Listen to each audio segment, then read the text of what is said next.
Hello, my name is Jeff, and welcome to Meeple Musings. Happy New Year, everyone.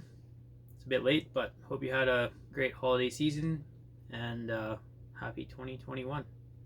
I just wanted to do a quick recap of my 2020 of gaming. This time last year, I started recording my gameplays, mainly just to see which games I played over the year, how many times, and I love stats. Bit of a nerd like that, but yeah, and also just to see, at the end of the year, which games I had in my collection that I hadn't played at all, and maybe consider getting rid of them. But yeah, I just wanted to go over the games that I played the most often. So the criteria that I came up with for that was games that I played over 10 different times over the year. In total, though, I played 140 different unique games in 2020, and I played 539 games in total. So overall, I'd say that's pretty good. Mind you, the isolation and social distancing kept me from playing many other tabletop games that I enjoy, so I kind of was funneled towards board gaming with my wife and family, and it was good. I enjoyed it, so maybe it wasn't such a bad thing after all. All right, so let's get into the list. So these aren't necessarily my favorite games of 2020. They're just the games that I played the most often. So if they're easier to play with my kids or my wife, that could have had an effect on it getting to the table more often. If it's quick to play, sometimes that means you get more. Well, obviously that means you can get more plays in. But I obviously enjoyed playing these games because I played them more than 10 times each. Just a caveat, this is not my top 10 games of 2020 list. But I have 3 games that I played tied for 10 plays, so they just made the criteria. I had a bunch that were 9 plays, but got to make the list somewhere. So the first of those 3 games that got 10 plays each is the Isle of Cats. This is one I just picked up this year. I know it's not super new this year. I think it was last year, or 2019, I guess. We're 2021 now, but this game, this one probably is one of my favorite games, actually. I quite enjoy the puzzle of placing the tiles. Like polynomial games I seem to enjoy quite a bit. I really love the drafting in this game. Just the building your own scoring goals, and then working towards those. Sometimes you get them too late in the game and it's too late to accomplish them, but I really enjoyed the lessons they're called in this game. I like the puzzle of fitting them onto the cats onto the boat and filling the rooms in and covering the rats up, or trying to. I don't think I've played a game yet where I've completely filled in my ship, but yeah, this one, I only got this one in like September too, so we got a lot of plays in near the end of the year, actually. But yeah, I highly recommend this game if you're into fitting pieces together, the Tetris shapes it's just a nice thinky puzzle to solve. Okay, next up, also with 10 plays, was Rajas of the Ganges. Now, this game is probably one of my wife's favorite games, so that could have definitely had an effect on how many times it got played this year, but I also really enjoy this game, and I would recommend it also. I love the colors in this game. You get 4 different colors of dice. I love dice, so that also may help sway me, but I love the race aspect. So you have fame and money, and you're trying to get them to meet around the track, so you can go heavy fame or heavy money, or try and balance a bit of both. But it's really cool. I love how the dice are like a resource. So it's a worker placement game, but you use dice as a resource, and each color is important, and each number is also valuable. So it's not just, oh, if you get all 6s, that's great. No, you need to have the other numbers too. So it's a thinky game to try and manage your resources. there's a lot of really cool chain reactions, so that when this, you can get a bunch of stuff chaining together, which feels awesome. I love that kind of thing. And we played once without the goodie box, the first goodie box, and then after that we've played every game with the goodie box. The mango, what they call the mango grove or the mango farms or something, those are great. They really help. They really help kickstart your resources, because it just makes it easier to get stuff. We grabbed the goodie box number 2 when it came out, but we haven't used it yet. So hopefully we can get this game to the table soon in 2021 and see how the second goodie box plays out. Okay, and the last game that I got with 10 plays in, probably doesn't need too much introduction. Terraforming Mars. This one is absolutely one of my favorite games. I'm lucky that I got 10 plays in, because my wife doesn't mind it, but it's not her favorite. It takes a bit longer than she would like, especially with all the expansions included. I love the drafting aspect of this game. I just seem to love drafting too. I really love how the awards work in this. So you have to fund them, but then someone else might do better than you at that particular thing, and then you just funded points for them. But I really like that. I like the milestones. So the milestones kind of give you a bit of a race, the first person to get to whatever the criteria requirement is will get the points for that. And I just love the need to be efficient with your resources, so that you can go as long as you can in a generation before you have to pass, before the income. The engine building is great. Every income just feels awesome when you get all those resources. Yeah, I hope I can get this on the table quite a bit in 2021. Okay, next up I have 2 games that I got 12 plays each in of. The first of those is Wingspan. This one is very popular, so I'm sure I don't need to introduce it too much. I really love this game. I really love the engine building in this game, how you make each action more efficient the more birds you play out. Also, you only have a set number of action cubes for the whole game, so you really do need to be efficient with your actions in order to make them count. The end round goals are awesome. They really give you kind of a purpose for each round, kind of something to work towards to score more points, try and beat out your opponents to have the most of something.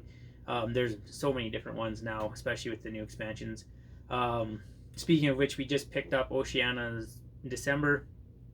That expansion we played only once with so far, but it really shook things up. It was cool. I always like new abilities and new cards, and then the new boards, they seem to be really nice, being able to refresh the cards or the bird feeder dice also.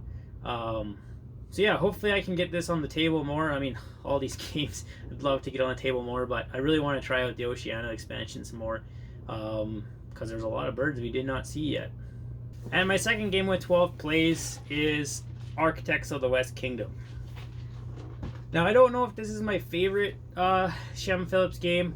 It was the first Shem Phillips game I played, the first West Kingdom game I played, obviously, too, then. So it kind of holds a special place for me. I played it at ToonCon in 2020, and I instantly went and got it that weekend because I love the art. And it's a solid worker placement game. Now, I've played it. Well, we played it with 4 and 5 players, and that is much better than a 2-player game. 2-player game it's still enjoyable, but it's definitely not near as good as a 4 or 5-player game. But it's nice. It's light. It's simple. I love. It has a bit of engine building where like the more workers you put on a spot, the better your action becomes there. But then I like that if you get too many guys on the spot, then your opponents can come and arrest all of them and take them off, so then you have to start all over again. But each unique, like, having all those unique buildings is cool too, and you draft them at the beginning, and it's just overall I do recommend this game even at 2-player. Yeah, we love this game, and I'm sure it's gonna hit the table a bunch in 2021. Next up, we have a game that I got 14 plays in, and it is the Quacks of Quidlenberg. Now, this game is just delightful to play. It's a lot of fun. It's a push your luck, so it's kind of fun, gambling a little bit to see how far you can go. I really love the bag building aspect where you are adding ingredients to your bag. So there's a lot of luck in it for sure, but there's you can always mitigate your luck a little bit. But yeah, the bag building aspect is awesome. Just adding more ingredients so that you can pull them out later to add to your potion, and the replayability is awesome because each time you play, the ingredients do something different. You have all those recipe books, and yeah, I discovered this game about this time last year, and we really love it. It's a lot of fun. You can play it. I played it with my 7-year-old. I played it with my parents. It's great fun. Like I don't know how else to explain it. It's awesome, and I highly recommend it. And I'm sure it's going to hit the table again a lot in 2021. It plays quick, and it's pretty easy to teach too. Next up with 18 plays is Azul. Azul is a great game if you want something quick and not too heavy. It's fairly light, but there's definitely a lot of strategy and thinking aspects to it. I feel this game hit the table a lot this year because it's quick to play and it's not super brain burny. So at the end of a long day after you put your kids to bed, you can still play it and enjoy it. I love the art, like the art style. It's fairly themeless. Like there's a theme, but it's not super strong. But I love the art and I love the components. The tile pieces are really cool, like little starbursts. But it's a really cool game. I like the drafting aspect and the thinking ahead to try and make more of one color get into the middle so you can take them later, but then your opponent could take them on you. But it's also super satisfying to place those tiles onto your wall and fit them in and score a whole bunch of points. I can foresee this game also hitting the table a bunch in 2021 just because it's quick and lightweight. Next up with 22 plays is my first ever Legacy game. Actually, I haven't played any other Legacy games. And this one is called My City. Now, we picked this one up to try and kind of do as like our pseudo advent calendar for December because there's 24 games you play through. This is an enjoyable one. This is another tile placement polynomial one. It's a little different. You can't flip the tiles over like many of the other ones. But I really like, actually, there's a deck of cards that have the tiles on them. You flip them over and everyone places out the same one at the same time. So it's really cool because you can try and plan ahead. Like, I know this one's coming, I'm going to put that here. But then by the time it comes, you'd already put something else there because you forgot about it. So that part's kind of frustrating, but it's also kind of fun too. It's a bit of a challenge to fit your puzzle together. Now, there's 24 games, like I said, and we only played it 22 times. So, I think we kind of burnt ourselves out on it because we played it a whole bunch in one day. The kids were gone, so we tried to put a whole bunch of games in, get them done, and we might have burnt ourselves out. With it being a Legacy game, the rules will change as the chapters go, and if you try and do it a whole bunch, I feel like the rules change too fast for you to actually keep track of what's going on, because like the way you score changes and from game to game. But overall, I'd say it was a pretty good first experience with a Legacy game. I will probably finish off the last two just to finish it off. But there is an option to play, I forget it's called like the Eternal game or something, so you can always play it non-Legacy. I don't know if we'll ever do that, but it is enjoyable, and for the price, I'd recommend it. It was fun. We might try it again next year. Same thing, like an advent calendar type deal. A year off from it probably would be refreshing again to play it. With 24 plays, we have this little box point salad. Now this game got 24 plays because it is very fast to play, but it is fun. And it's very vibrant. I love the bright vegetables and the cards. It's cool. It's a build your own scoring system, and then set collection basically.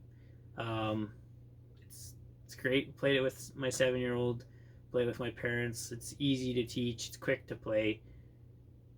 Not much more I could say. Like, I recommend this game. It's a lot of fun. It's great.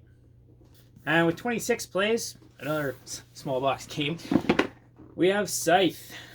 Now, I discovered Cythe for the first time in February 2020, and I got 26 plays of it in between then and March.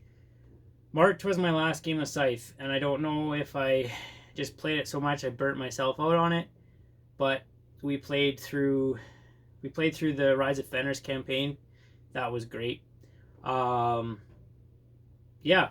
like I said, haven't played it since March. I played it again this week, and I really enjoyed it, and I forgot how much I enjoyed it, and I really want to get it back to the table again.